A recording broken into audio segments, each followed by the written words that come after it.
नमः शिवाय। श्री महालक्ष्मी नमः। नमो भगवते वासुदेवाय। जय मां सरस्वती। जय श्री कृष्ण। राधे राधे। सावन का पवित्र महीना आते ही हर तरफ एक अलग ही भक्ति भाव जाग उठता है। ऐसा लगता है मानो स्वयं महादेव की कृपा धरती पर उतर आई हो। यह महीना अपने साथ शांति, श्रद्धा, समर्पण और आनंद की अनुपम सौगात लेकर आता है। लेकिन क्या आप जानते हैं कि सावन के इस पावन महीने में की गई एक छोटी सी भूल भी भोले बाबा को अप्रसन्न कर सकती है और आपके व्रत पूजन के नियमों को प्रभावित कर सकती है। शास्त्रों में सावन के व्रत पूजन और आचरण को लेकर कुछ बहुत ही महत्वपूर्ण बातें बताई गई हैं। इन नियमों का पालन करना हर शिव भक्त के लिए आवश्यक माना गया है। जैसे व्रत के समय किन बातों से बचना चाहिए, कौन सी चीजें पूजन में भूलकर भी नहीं रखनी चाहिए और वे कौन से शुभ संकेत हैं जो ये बताते हैं कि महादेव आपकी भक्ति से अत्यंत प्रसन्न हैं। ये सब जानना हर उस भक्त के लिए जरूरी है जो सावन में शिव आराधना को सच्चे मन से करता है। हे शिव शंकर, हे महादेव, हम सब आपकी ही संतान हैं। यदि हमसे कोई भूल हो जाए तो हे प्रभु हमें क्षमा करना। आपकी कृपा से ही हमारा जीवन पावन बनता है, आपकी भक्ति से ही मन को शांति मिलती है और आपकी उपासना से ही हृदय में नया प्रकाश जगता है। सावन के सोमवार का व्रत बहुत ही महत्वपूर्ण माना जाता है। इस दिन कुंवारी कन्याएं, सुहागिनें, पुरुष और युवक सभी अपने अपने मनोकामना पूर्ण जीवन के लिए भोलेनाथ से प्रार्थना करते हैं। चाहे कुंवारी लड़कियां हों, सुहागिनें हों, पुरुष हों या लड़के हों, सभी अपना मनचाहा साथी पाने के लिए भोले बाबा से प्रार्थना करते हैं। जो लोग आध्यात्मिक उन्नति चाहते हैं उनके लिए सावन का महीना सर्वोत्तम अवसर है। सुहागिन स्त्रियां अपने पति की दीर्घायु के लिए भगवान शिव की पूजा करती हैं। ऐसी मान्यता है कि सावन में शिव जी की कृपा मिल जाए तो मनुष्य का भाग्य बदल सकता है और जीवन में सुख समृद्धि का मार्ग खुल जाता है। लेकिन इस पवित्र महीने में नियमों और मर्यादाओं का पालन करना भी आवश्यक है, क्योंकि लापरवाही भगवान शिव को अप्रसन्न कर सकती है। सावन को प्रेम, भक्ति और प्रकृति के उत्सव का महीना कहा जाता है। वर्षा की हरियाली, पक्षियों का मधुर कलरव और भक्तों की शिव भक्ति पूरे वातावरण को पवित्र बना देती है। मान्यता है कि इस महीने भगवान शिव अपने भक्तों पर विशेष कृपा बरसाते हैं और उनकी सच्ची भक्ति स्वीकार करते हैं। सावन का प्रत्येक दिन शुभ होता है, लेकिन सोमवार का महत्व सबसे अधिक माना गया है। इस दिन श्रद्धा और नियम पूर्वक व्रत तथा पूजा करने से भगवान शिव की विशेष कृपा प्राप्त होती है और जीवन में सुख, शांति तथा मनोकामनाओं की पूर्ति का आशीर्वाद मिलता है। आपको बता दें, इस बार सावन का महीना 2026 में 30 जुलाई और गुरुवार के दिन पवित्र रहेगा और सावन की समाप्ति 28 अगस्त के दिन होगी और सावन का आखिरी दिन शुक्रवार है। अब 28 अगस्त के दिन शुक्रवार को सावन समाप्त हो जाएंगे। ऐसे में 28 अगस्त यानी शुक्रवार के दिन ही रक्षाबंधन का त्योहार भी मनाया जाएगा। अब जानते हैं सावन के इस पवित्र महीने में कितने सोमवार पड़ेंगे और आपको कितने व्रत रखने हैं। आइए जानते हैं। सावन मास का पहला दिन 3 अगस्त दिन सोमवार है। सावन का दूसरा सोमवार व्रत 10 अगस्त दिन सोमवार है और तीसरा सोमवार व्रत 17 अगस्त को है और सावन का पवित्र चौथा व्रत 24 अगस्त के दिन पड़ेगा और 28 अगस्त को शुक्रवार के दिन ही रक्षाबंधन के संपूर्ण होने के साथ सावन समाप्त हो जाएंगे। ऐसे में कुल मिलाकर 4 सोमवार पड़ेंगे और 28 अगस्त को शुक्रवार के दिन ही रक्षाबंधन के संपूर्ण होने के साथ ही सावन समाप्त हो जाएंगे। ऐसे में हम जानते हैं सावन के इस पवित्र महीने में कौन सी गलती नहीं करनी चाहिए जिससे कि भगवान शिव नाराज ना हो। और सावन व्रत में यह फल तो कभी मत खाना, नहीं तो भोले बाबा आपसे क्रोधित हो सकते हैं और आपका व्रत टूट सकता है। आइए जानते हैं कुछ ऐसी सावधानियां जिन्हें भूलकर भी नहीं करना चाहिए। नंबर 1, शास्त्रों में कहा गया है कि व्रतधारी को उधार मांगकर फल आदि नहीं खाने चाहिए, इससे पाप लगता है और व्रत अधूरा रह जाता है। सोमवार का व्रत हो या कोई भी व्रत क्यों ना हो, पड़ोसियों से मांगकर भी व्रत आदि में फल वगैरह नहीं खाने चाहिए। व्रत में उधार मांगकर खाने से व्यक्ति का व्रत झूठा हो जाता है। ईश्वर की शरण में आने पर व्यक्ति को झूठ नहीं बोलना चाहिए, कर्ज नहीं लेना चाहिए, चुगली आदि नहीं करनी चाहिए, उधार मांगकर भी नहीं खाना चाहिए। अगर आपको कोई अपनी मर्जी से खाने के लिए व्रत में कुछ देता है तो उसे आप खा सकते हैं, लेकिन व्रत में कम से कम उधार मांगकर फल आदि नहीं खाना चाहिए। इससे पाप लगता है और व्यक्ति की पवित्रता भंग हो जाती है। नंबर 2, सोमवार का व्रत हो या सावन का व्रत, आपको नाशपाती नहीं खाना चाहिए। दरअसल इस फल का नाम नाश यानी नाश करने वाला होता है, इसलिए इस फल को व्रत में नहीं खाना चाहिए। व्रत आदि को छोड़कर किसी और दिन आप कभी भी खा सकते हैं, लेकिन अगर जिस दिन आपका व्रत हो उस दिन नाशपाती का सेवन नहीं करना चाहिए और भगवान को भी नाशपाती नहीं चढ़ाना चाहिए। नंबर 3, कुट्टू या सिंघाड़े का आटा खाने से भी आपका व्रत टूट सकता है। आपको बता दें, लंबे समय से रखा हुआ आटा आपका व्रत भंग कर सकता है। दरअसल पुराने आटे में घुन आदि कीड़े वगैरह पड़ जाते हैं जो ठीक तरह से दिखाई भी नहीं देते ऐसा आटा खाने पर। दरअसल आप मांस का सेवन करते हैं और व्रत में कीड़े खाना घोर पाप के बराबर माना गया है और आपका व्रत भी भंग हो जाता है। व्रत में ताजा आटा खाना चाहिए। लंबे समय से रखे हुए आटे में कीड़े पड़ जाते हैं, ऐसा कभी ना करें। व्रत हमेशा शुद्धता में ही रखना चाहिए। सावन का महीना बड़ा ही पवित्र महीना माना गया है, इसीलिए यह 5 चीजें भगवान शंकर के पास कभी ना रखें। तो चलिए जानते हैं। नंबर 1, जहां रखा हो शिवलिंग या महादेव की कोई भी प्रतिमा, वहां पर भूलकर भी चप्पल जूते लेकर नहीं जाना चाहिए। जरा सोचिए, जब आपके कमरे में कोई चप्पल लेकर प्रवेश करता है तो आपको कितना क्रोध आता है। इसी कारण महादेव भी आपसे नाराज हो जाते हैं और आपको मिलने वाला फल नष्ट हो जाता है। ऐसे में मंदिर में नंगे पांव ही प्रवेश करना चाहिए, क्योंकि चमड़े की चप्पल हमेशा अशुद्ध रहती है और इससे देव शक्ति नाराज होती है। अब नंबर 2, अक्सर महिलाओं को मासिक धर्म आ जाता है और वो बिना किसी को बताए पूजा पाठ कर लेती हैं, जो कि शास्त्रों में वर्जित माना गया है। इस समय महिलाओं को जानकर भी अनजान नहीं बनना चाहिए। अगर आपको मासिक धर्म हो रहा है तो घर के बने मंदिर में या बाहर बने मंदिर में कभी प्रवेश नहीं करना चाहिए। इससे देव शक्तियां नाराज होकर आपसे क्रोधित हो सकती हैं। ऐसे समय में शिवलिंग को छूना घोर पाप के बराबर माना गया है। जरा सोचिए, ऐसी अवस्था में जब महिला को बुरा लगता है तो ईश्वर को कितना बुरा लगेगा। इसीलिए महिलाओं को ऐसी अवस्था में मंदिर यात्रा, घर में पूजा पाठ, भगवान की प्रतिमा को छूना या तुलसी में पानी भी नहीं डालना चाहिए। इससे तुलसी का पौधा भी सूख जाता है। जब देव शक्तियां नाराज होती हैं तो लाजमी है कि घर में कंगाली और गरीबी, लड़ाई झगड़े होने लगते हैं। ऐसा कभी मत करना। नंबर 3, शास्त्रों में बताया गया है कि जहां शिवलिंग होता है वहां पर सभी शक्तियां सक्रिय रहती हैं। अगर घर में शिवलिंग होता है तो वह व्यक्ति महादेव की कृपा सदैव पा लेता है। वास्तुशास्त्र के अनुसार शिवलिंग से हर वक्त ऊर्जा का संचार होता रहता है, इसीलिए शिवलिंग पर जलधारा हमेशा होनी चाहिए, जो ऊर्जा को शांत रखती है।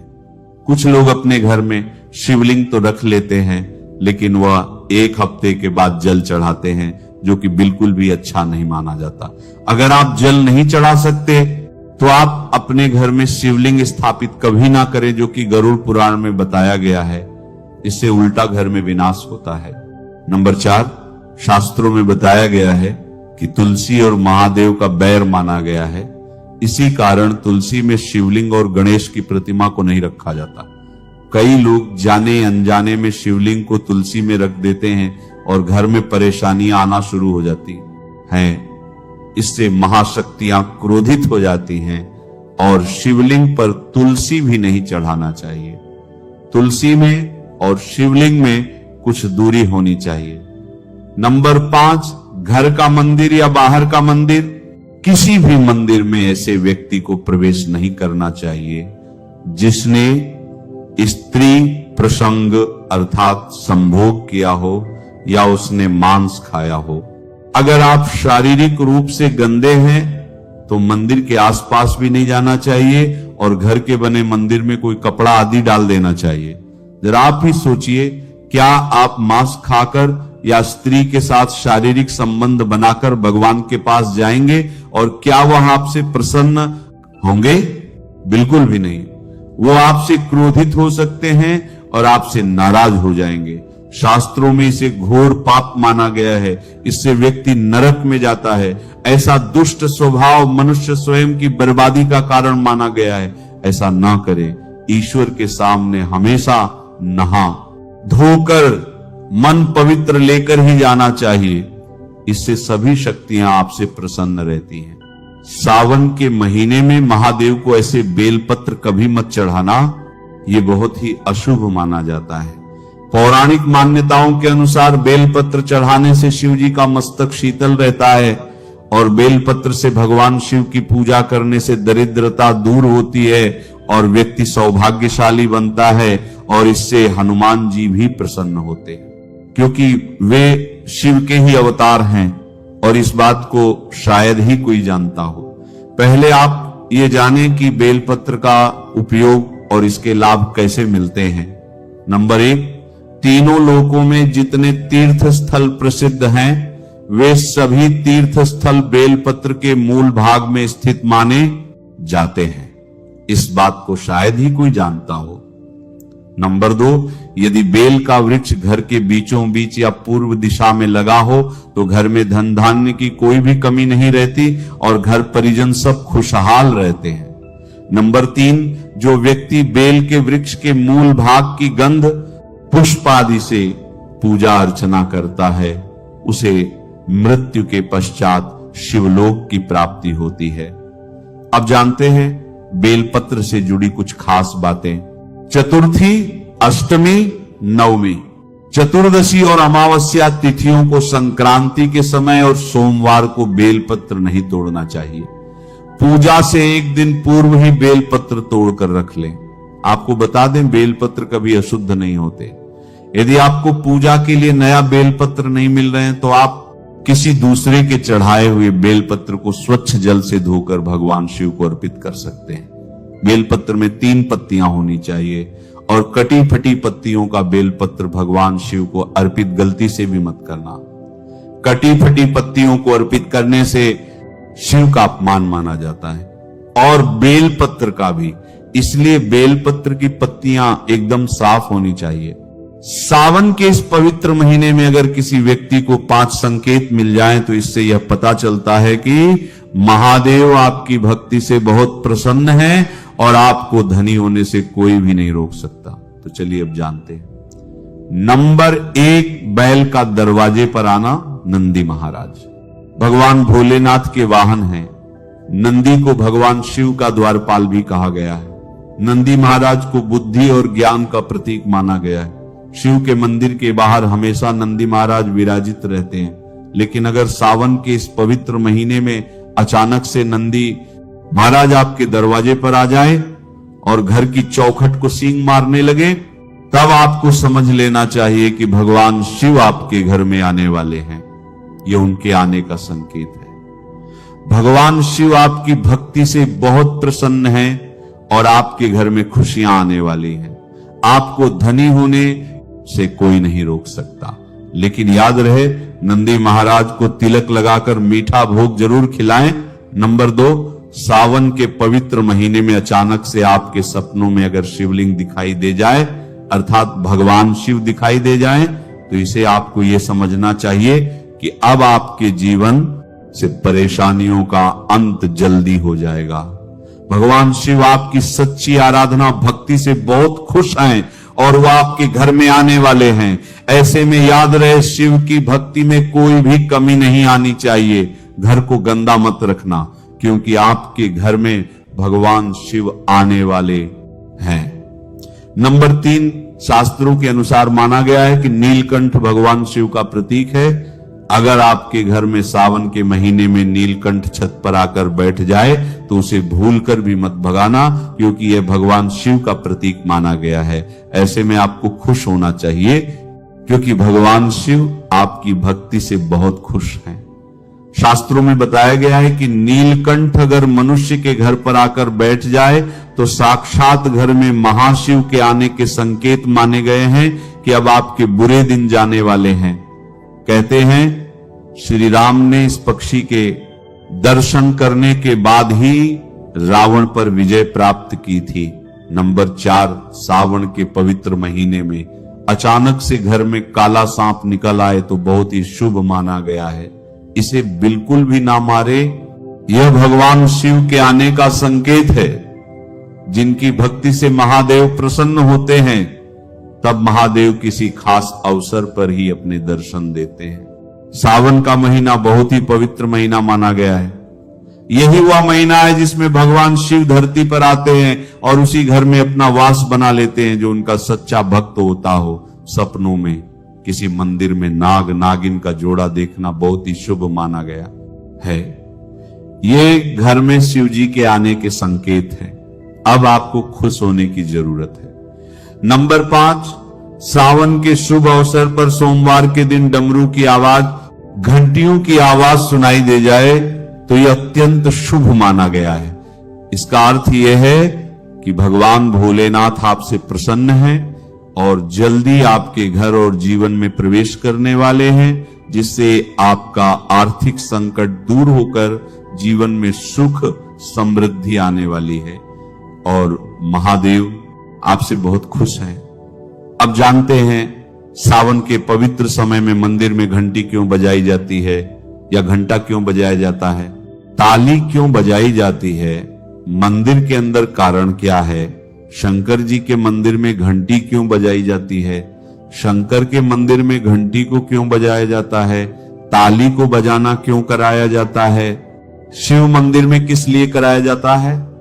तो ये पुराण है कि मंदिर के अंदर या घर के अंदर आप जब घंटी बजाते हैं, घंटी का नाद करते हैं, तो शिव महापुराण की कथा और लिंग पुराण की कथा, विष्णु पुराण की कथा कहती है, मात्र घंटी का नाद कर देने से जितने भूमि पर तीर्थ हैं और जितने साधक भी साधना कर रहे होते हैं, जितने तप कर रहे होते हैं, जितनी पवित्र नारी स्त्री का पालन कर रही होती है, जितने दान हो रहे होते हैं, कुछ समय पर जिस समय तुमने घंटी बजाई है उस पल वह सारे पुण्य घंटी का नाद करने से तुम्हारे खाते में आ जाते हैं। शंकर जी के मंदिर में जाकर ताली का नाद किया जाता है, यह ताली शिव मंदिर में क्यों बजाई जाती है।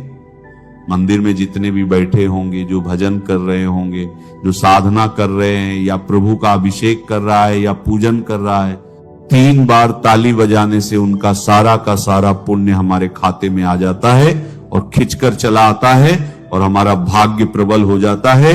1 सेकंड में हमारे खाते में आ जाता है और हमें लगता है हम शंकर को रिझा रहे हैं। जो शंकर को रिझाए शिव उसे फल जरूर देते हैं। घर में घंटी का नाद करना, इसीलिए बच्चों को खेलने के लिए घंटी नहीं दी जाती। घंटी कोई खेलने को नहीं देता, दूसरा सामान दे देंगे पर घंटी नहीं देंगे। क्यों नहीं देते? क्योंकि घंटी का जब नाद किया जाता है तो सबका पुण्य हमारे खाते में जाता है। कोई साधारण है, घंटी बजाना पूजन के समय, स्मरण के समय पर भजन आदि करना चाहिए, इसलिए घंटी भी हर कहीं नहीं बजाई जाती और आपसे भी निवेदन है कि मंदिर में भी जाओ तो घंटी का नाद करो तो बड़े प्रेम से करो। ऐसे नहीं कि बजाओ, बजाते जाओ, बजाते जाओ। कई मंदिरों में मंदिर का पट बंद हो जाता है तो भी लोग घंटी बजा देते हैं, इससे दोष लगता है। भगवान अगर मंदिर में सो रहे हैं तो उस समय घंटी बजाना घोर पाप माना जाता है। जिस जगह पर ब्राह्मण विद्वान हैं, साधक हैं, संत हैं, साधु हैं, मंदिर अगर बंद होता है तो उसके साथ में घंटी के नीचे के भाग को रस्सी से ऊपर बांध दिया जाता है, जिससे बजे ना। कहते हैं अगर भगवान विश्राम कर रहे हैं, सो रहे हैं, निंद्रा अवश्य है या पट बंद है। कुछ समय पट बंद का समय है और घंटी का अगर नाद हो जाए तो कहते हैं 11 ब्राह्मण के भूखे रहने का दोष लग जाता है। जीवों को मात्र घंटी बजा देने पर अगर भगवान विश्राम में है और पट बंद, दरवाजा बंद है और लिखा हुआ है समय, मंदिर खुलने का समय 11 बजे से 3 बजे तक मंदिर बंद होने का समय, और तुमने यदि समय देख लिया फिर भी तुमने तो देख लिया और तुम उस समय कह रहे हो मैं दूर से आया हूं, घंटी तो बजाऊंगा, तो ऐसा करने से कई लोगों के भूखे रहने का दोष आपको लग जाता है। घंटी बजाने का सबसे शुभ समय माना जाता है कि सुबह 4 बजे से लेकर सुबह 11 बजे तक अत्यंत दुर्लभ और मंगलकारी माना जाता है। इस समय घंटी बजाना और रात के समय शाम 6 बजे से लेकर रात 11 बजे से पहले तक पूजा पाठ तथा घंटी बजा लेनी चाहिए, क्योंकि 12 से पहले तथा 12 के बाद मंदिर के पट बंद कर दिए जाते हैं। इस समय देवी देवता विश्राम करते हैं और निद्रा में चले जाते हैं। इस समय उन्हें जगाना मतलब घोर पाप का भागीदार बनने के बराबर है। आप अपने पुण्य नष्ट कर सकते हैं। सोमवार के दिन आपको क्या करना है? प्रत्येक सोमवार को एक काम करना है, लेकिन पहले सोमवार का बता दे रहा हूं आपको। एक विशेष चीज इस बार आपको अपने जल के लोटे में डाल लेनी है। क्या करना है सोमवार के दिन? सबसे पहले ब्रह्म मुहूर्त में उठकर भोलेनाथ का ध्यान करते हुए व्रत का संकल्प कीजिए। फिर स्नान करके साफ सुथरे वस्त्र धारण करें। भगवान सूर्यदेव को 1 लोटा जल अर्पित करें और इसके बाद आप चाहे तो किसी मंदिर जाकर के या घर में ही जल से भरा लोटा लेकर के शिव जी का अभिषेक कीजिए। कौन सी चीज से आपको शिवलिंग का अभिषेक करना चाहिए?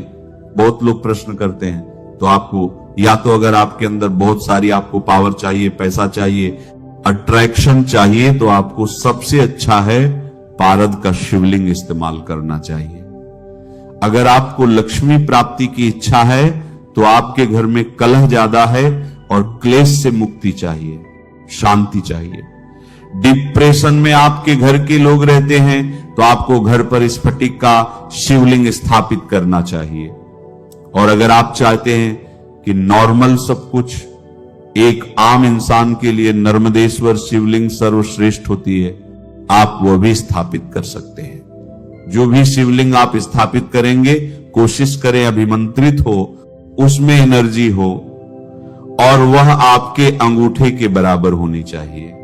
शिवलिंग का आपको इस दिन स्थापित करें, या फिर अगर आपके पास शिवलिंग नहीं है तो पार्थिव शिवलिंग कुछ लोग सिर्फ मिट्टी से बनाना बता देते हैं, इस तरह से नहीं बनाई जाती है। पार्थिव शिवलिंग बनाने की एक विशेष विधि होती है, आपको वैसे बनानी चाहिए या फिर बेस्ट होता है।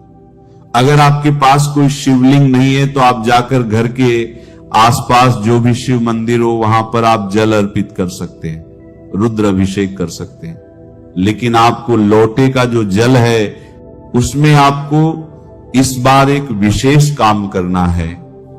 जो मुहूर्त है 5 राजयोग बन रहे हैं, इन सब के नाम लेकर के आपको 5 बेलपत्र लेने हैं। कटे फटे बेलपत्र ना हो इस बात का आप ध्यान रखें। सुंदर बेलपत्र हो और नहीं तो चांदी के बेलपत्र आप यूज कर सकते हैं। छोटे अभिमंत्रित किए हुए चांदी के बेलपत्र होने चाहिए। और इसके बाद आप बेलपत्र के ऊपर आप चंदन छिड़क लीजिए। छोटे बेलपत्र हैं तो सिर्फ चंदन छिड़क लीजिए, और बड़े बेलपत्र हैं तो आप उस पर नमः शिवाय लिख सकते हैं और राम राम भी लिख सकते हैं। इस प्रकार से आपको चंदन से कुछ अच्छे अक्षर लिखने चाहिए। फिर इसके बाद एक तांबे के लोटे में जल भरना चाहिए और थोड़ा सा गंगा जल है तो वो डाल लीजिए और उसमें कुछ साबुत साफ चावल, अक्षत जो बिना टूटे हुए चावल हैं वो आपको डालनी चाहिए। अब थोड़े से पुष्प ले लीजिए और लोटे के ऊपर बेलपत्र और पुष्प रख के आपको मंदिर जाना चाहिए या घर में ही नमः शिवाय का 36 बार जाप करें और इसके बाद भोले बाबा को आपको वह जल अर्पित कर देना है। भोले बाबा को पंचामृत भी बहुत पसंद होता है, इसलिए जल चढ़ाने के बाद आप चाहे तो शिवलिंग पर पंचामृत से भी अभिषेक कर सकते हैं। लेकिन जब भी पंचामृत से अभिषेक करें तो ऐसा नहीं कि कच्चा दूध या पंचामृत से अभिषेक किया और छोड़कर आ गए, ऐसा नहीं करना है। उसके बाद आपको शुद्ध जल से आपको अवश्य अभिषेक करना चाहिए और पूरे समय नमः शिवाय नमः शिवाय नमः शिवाय इसका जाप करते रहें। शुद्ध जल से अभिषेक करने के बाद हो सके तो एक छोटा सा रुमाल या तौलिया से भोले बाबा को पोंछें और चंदन से आप त्रिपुंड बना सकते हैं। फिर जनेऊ अर्पित करें और पुष्पों से श्रृंगार करें और फल चढ़ाएं। फिर बेलपत्र से प्रभु श्रृंगार करें। बेलपत्र चढ़ाइए, भांग, धतूरा, आक के पुष्पों की माला चढ़ाइए और रुद्राक्ष आदि की माला आप अर्पित कर सकते हैं। शिवलिंग पर थोड़ा सा शहद भी इस दिन आपको अवश्य अर्पित करना चाहिए। अगर आप चाहते हैं आपके रिलेशंस मधुर हो तो आपको थोड़ा सा शहद भी अर्पित करना चाहिए और धूप दीप करें। फिर वहीं बैठ करके आप चाहे तो शिवलिंग का पाठ करें, पंचाक्षर स्तोत्र का पाठ करें, शिव तांडव स्तोत्र का पाठ कर सकते हैं, शिव जी की चालीसा पढ़ सकते हैं। आप चाहे तो किसी पंडित जी के द्वारा रुद्राभिषेक का पाठ भी कर सकते हैं। फिर रुद्राक्ष की अगर आपके पास अभिमंत्रित माला है, संस्कारित माला है, तो आपको इससे 108 बार महामृत्युंजय मंत्र का जाप करना चाहिए। त्र्यंबकं यजामहे सुगंधिम पुष्टिवर्धनम उर्वारुकमिव बंधनान मृत्युर्मुक्षीय मामृतात्। इस प्रकार से जाप कीजिए। इस दिन महामृत्युंजय मंत्र का जाप करना सर्वश्रेष्ठ माना गया है। मंदिर में पूजा कर रहे हैं आप तो घर में आकर के आपको भगवान शिव की प्रतिमा हो, कोई फोटो हो या घर के ही ईशान कोण में एक दीपक नमः शिवाय बोलते हुए जरूर जलाना चाहिए। अगर फोटो आदि मूर्ति आदि है तो उन्हें तिलक लगाकर पूजा अवश्य करें। फिर थोड़ा सा भोग अर्पित करें। श्रावण सोमवार की पूजा के अंत में यदि समय हो तो व्रत कथा अवश्य सुने। इसके बाद भगवान शिव की आरती करें, उनसे अपने और अपने परिवार के सुख, स्वास्थ्य, समृद्धि तथा कल्याण का आशीर्वाद मांगे। फिर प्रसाद बांटें, हाथ जोड़कर प्रार्थना करें कि यदि जाने अनजाने कोई भूल हुई हो तो प्रभु से क्षमा करें। यदि संभव हो तो सावन में सोमवार का व्रत रखें। व्रत के साथ संयम, ध्यान और आत्मचिंतन भी आवश्यक है। यही समय है अपने जीवन को सुधारने और भगवान शिव से गहरा संबंध बनाने का।